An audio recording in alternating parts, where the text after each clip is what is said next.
Welcome to the banker lamp. Please enjoy the video. You start by parking on level ground and engaging the parking brake so nothing moves while you work. Once done, open the rear hatch and remove the interior trim or access panel behind the tail light. This exposes the bulb socket. You should be able to see the bulb housing.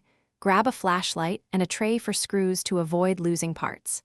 Make sure to feel for the plastic tabs and don gloves if helpful. These steps give you safe, clear access to the socket to begin removal. Next, you twist the bulb socket counterclockwise and pull it straight out of the tail light housing. It should release without force. Once out, carefully remove the old bulb by pulling or twisting depending on style, and inspect the socket and wiring for corrosion or damage. This is why you looked earlier. If the socket looks burned or loose, replace it before fitting the new bulb.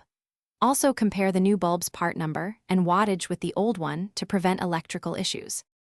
To finish, insert the new bulb into the socket until it seats, then push the socket into the tail light housing and twist clockwise until it locks.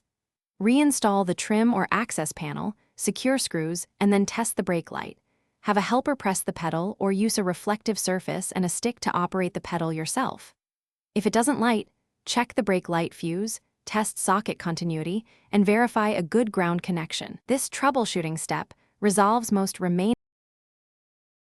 Thanks for watching. If this was helpful, leave a like and consider subscribing. See you next time.